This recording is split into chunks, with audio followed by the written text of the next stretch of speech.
Olá, gente! Nessa manhã, nesse dia que Deus nos deu, eu venho desejar a todos os meus amigos do meu Facebook um bom dia e para todos aqueles que são servos e servas do Senhor, uma paz do Senhor. Bom, nesse momento eu venho trazer uma palavra, né? Uma palavra que está lá em 1 Tessalonicenses, capítulo 4, versículos 16 e 17. Tá? E antes de eu começar a ler, eu venho já pedir para todos os meus amigos desse Face, para já compartilhar essa live, né? Comentar essa live, para que essa manhã possa ser uma manhã que Deus possa falar ao coração de vocês, tá bem? Então vamos lá.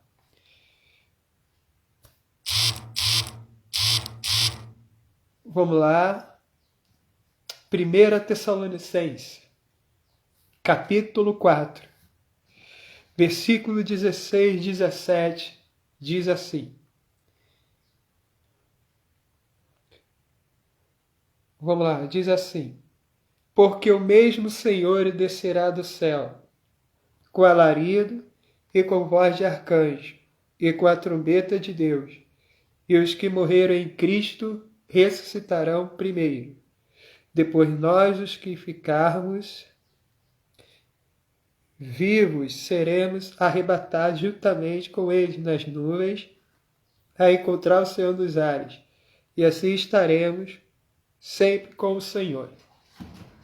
Bom, aqui é a esperança de todos os crentes salvos em Cristo. Aqui, nessa passagem de 1 Tessalonicenses 4, versículos 16 e 17, fala da esperança de todos os crentes. O apóstolo Paulo, ele estava tirando dúvidas, né, para a igreja de Tessalônica. O apóstolo Paulo estava tirando dúvidas sobre acerca da vinda do Senhor. Então o apóstolo Paulo, ele começa a tirar as dúvidas dos Tessalônica e ele diz, na verdade, nós, os que dormem no Senhor, nós que estamos vivos, não precederemos aos que dormem, mas todos seremos transformados. Aí quando chega no versículo 16 e 17, o apóstolo Paulo começa a citar, porque o mesmo Senhor descerá do céu com alarido, com voz de arcanjo, com a trombeta de Deus, e os que morrerem em Cristo, que são os salvos, ressuscitarão primeiro. E nós, que estivermos vivos, seremos transformados e juntamente com eles seremos arrebatados, a fim de, entre nuvens, no caso, a fim de encontrar o Senhor nos ares. E estaremos para sempre com o Senhor. Aqui, o apóstolo Paulo estava falando sobre o arrebatamento da igreja. Como será essa vida do Senhor? E o apóstolo Paulo fala que essa vinda do Senhor será assim. Virá no abrir e fechar de olhos, virá no meio do som da última trombeta, quando a última trombeta tocar. Então Jesus vem e leva os santos. E o apóstolo Paulo, no capítulo 5, ele dá o alerta para que todos os crentes de Tessalônica ficasse vigiando e não dormindo espiritualmente, despreocupado com a vinda do Senhor. Aí o apóstolo Paulo fala que a vinda do Senhor virá como ladrão da noite. Como ladrão da noite. E o apóstolo Paulo fala também que o dia do Senhor será dia de trevas. Não de luz, mas de trevas. E o profeta Amós também fala sobre a vinda do Senhor como sendo dias de trevas e de densas trevas. Vamos lá, capítulo 5 de Tessalonicenses, versículo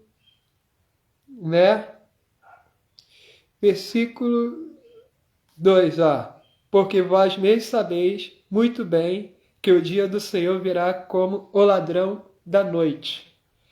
Aí ele diz mais, versículo 3, ele fala, pois que quando disserem a paz e segurança, então lhes sobrevirá a repetida destruição, como as dores de parto, aquela que está grávida, e de modo nenhum escaparão. Aí o apóstolo Paulo, no versículo 6, o apóstolo Paulo diz, não durmamos, pois, como os demais, mas vigiemos e sejamos sóbrios. Porque os que dormem, dormem de noite, e os que se embebedam, embebedam-se de noite. Mas nós que somos do dia, sejamos sóbrios, vestindo-nos da couraça da fé e do amor, e tendo por capacete a esperança da salvação. O apóstolo Paulo diz para os crentes de Tessalônica, vocês não são filhos das trevas, vocês são filhos da luz. Então vocês têm que ficar sóbrio, não ficar preocupado com a vida do Senhor. Vocês têm que estar sóbrio, despreocupado, porque vocês são filhos da luz. Aí o apóstolo Paulo diz, os que dormem, dormem de noite. E os que se embebedam, embebedam-se de noite. Mas vocês são filhos da luz, não filhos das trevas. Aí o apóstolo Paulo diz, não durmais. Não durmais. Não durmais. Por que o apóstolo Paulo diz para a igreja de Tessalônica, para eles não dormir? Dormir em quê? De sono fisicamente? Não. O apóstolo Paulo estava falando para eles não dormir espiritualmente. Não viver nessa vida, andar nessa vida servindo ao Senhor, despreocupado com a vida de Cristo. Por isso que a Bíblia fala que o último sinal a acontecer, que para marcar a etapa final dos sinais da vida de Jesus, de Mateus capítulo 24, Jesus cita que o último sinal que marcaria o fim dessa era seria quando todo o evangelho for pregado a toda criatura. Então viria o fim. Mas essa profecia já se cumpriu. Mateus 24 está cada dia se cumprindo e vai continuar se cumprindo. Porque que você vê por aí doenças, como a gente já tivemos epidemias de coronavírus, só que as pessoas estão achando que vai ficar tranquilo na paz.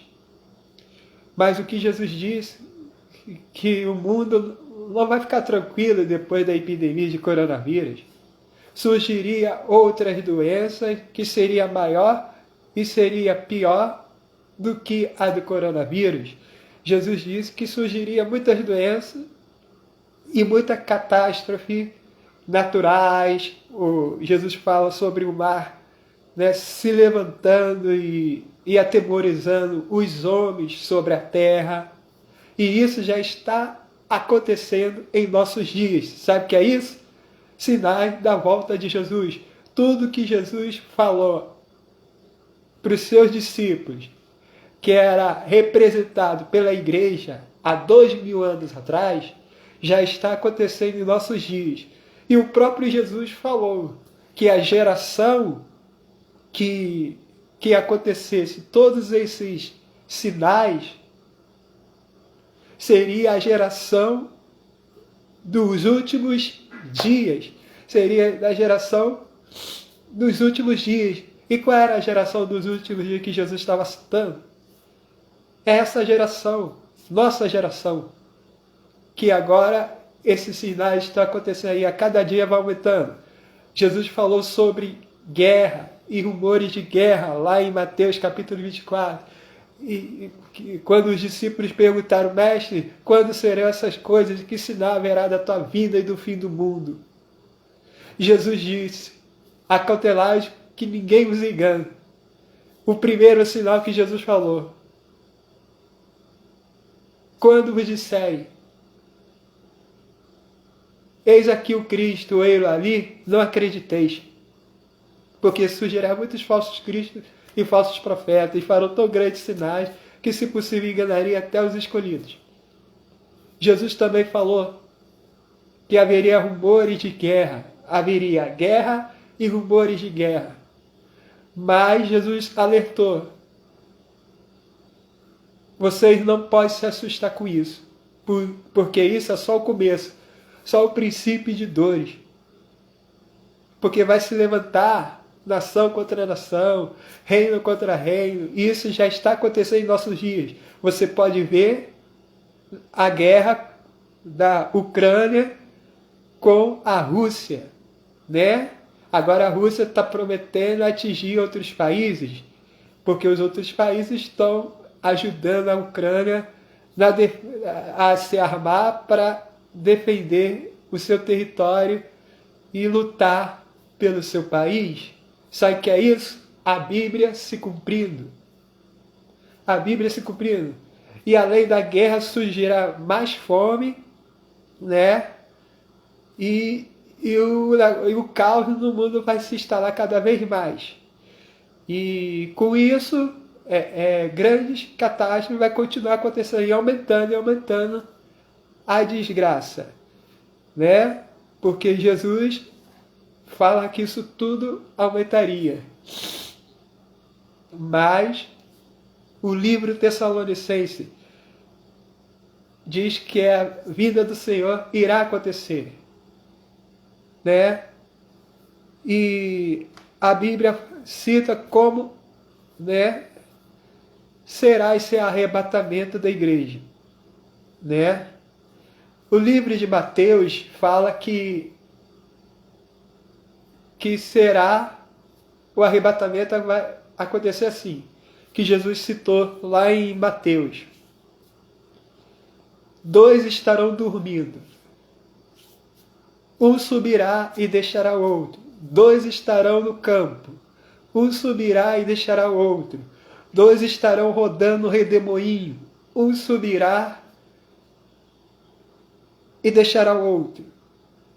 Ou seja, um crente vai, o crente fica. Ou seja, o arrebatamento será um arrebatamento visível, né? Muitos crentes acham que o arrebatamento da igreja pode ser secreto, mas a Bíblia diz que o arrebatamento da igreja não será secreto, será visível a todas as pessoas.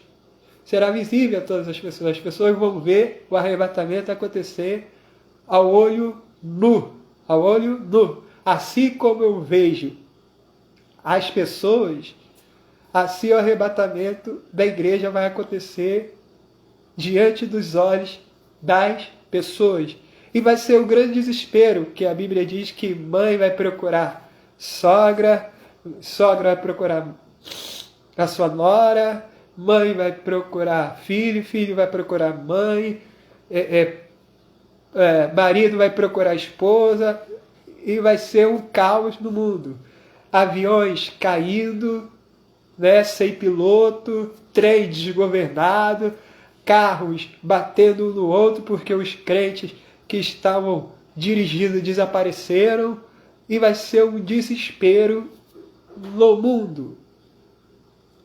Vai ser uma desordem total. Imagine, né, crianças, adolescentes em seus colégios desaparecendo. E os professores sem entender, ué, cadê os alunos? Aí só vê só o caderno e a caneta dos alunos na carteira. E vigilante desaparecendo. Uma desordem terrível devido ao arrebatamento. Mas é aí que vai entrar 2 Tessalonicenses capítulo 2, que vai falar sobre a chegada do anticristo. Se devido ao arrebatamento o mundo vai estar um caos, o anticristo vai chegar, entre aspas, como Salvador, a fim de solucionar tudo. E toda a humanidade, né, vão recorrer ao anticristo, esse Salvador, entre aspas, do mundo, mas na verdade é um enganador, a fim de solucionar os seus problemas. E segundo a Bíblia, diz que o anticristo realmente irá resolver as coisas no estalo de um dedo, a ponto das pessoas ficar maravilhadas. Então, meu querido, meu amigo e meu irmão, essa palavra, ela é terrível, é muito eficaz, muito edificante. Então, meu querido, a Bíblia diz que o arrebatamento da igreja está próximo. Você que porventura está no meu Facebook, mas não é crente, mas está vendo essa live, está assistindo essa live, aceite a Cristo. Jesus te ama. Jesus não quer que você fique aqui na terra para a grande tribulação. Não pense que as coisas vão melhorar. Na verdade, as coisas vão piorar cada vez mais, até a chegada de Cristo. E Jesus te ama. E Ele tem uma obra a realizar na sua vida. Então, meu querido, minha querida, Jesus te ama, para você que não é crente. E para você que é crente, fique firme, fazendo a obra de Deus. Sempre constante na obra de Deus, fazendo missão, porque Jesus deu uma ordem para a igreja. Ide por todo o mundo e pregai o evangelho a toda criatura. Fazei discípulos de todas as nações, batizando-as em nome do Pai, do Filho e do Espírito Santo, e mostrando a eles o caminho da verdade. Então, essa é a missão da igreja, de ir e pregar o evangelho, ganhar almas para o reino de Deus, porque o tempo, segundo o livro do Apocalipse, está próximo, né? E você vê que Satanás, ele percebe que o tempo dele está chegando. Então ele tenta acelerar as coisas para que, quando ele for lançado no fogo do inferno, ele não ir sozinho, levar uma multidão de gente com ele. Então, meu amigo, minha amiga, fique com essa palavra. Ouça a mensagem de Cristo. Jesus te ama. E vou citar o último versículo que fala do amor de Deus. João 3,16, que diz: porque Deus amou o mundo de tal maneira que deu seu Filho unigênito, para que todo aquele que nele crê não pereça, mas tenha a vida eterna. Esse é o grande amor. Por causa desse amor, e por não perder a sua alma para Satanás, Jesus quer salvar vocês. Como diz o outro versículo bíblico, para aquelas pessoas que sabem o Evangelho, estão ouvindo o Evangelho, mas não quer aceitar Cristo. Jesus tem uma outra mensagem a falar. O salário do pecado para a pessoa que não tem Jesus, mas está ouvindo essa palavra e não quer aceitá-la, essa é a palavra. O salário do pecado é a morte. É a morte. Mas o dom gratuito de Deus é a vida eterna. Ou seja, o dom gratuito de Deus, a graça de Deus pode salvar você se você quiser a salvação. Então, se você não quiser, o pecado vai levar você à morte. Mas que morte é essa? Morte física? Não. Morte espiritual. Então, meu amigo, minha amiga, fique com essas palavras e que Deus possa continuar abençoando o seu dia. E que esse seu dia venha a ser um dia abençoado para você, tá bem? Muito obrigado. Eu agradeço a todos os meus amigos do Face que porventura possa ter visto essa live, possa ter comentado, possa ter compartilhado, curtido, porque essa live vai alcançar muita gente que precisa ouvir o Evangelho, tá bom? Muito obrigado, fique com Deus e a paz do Senhor a todos.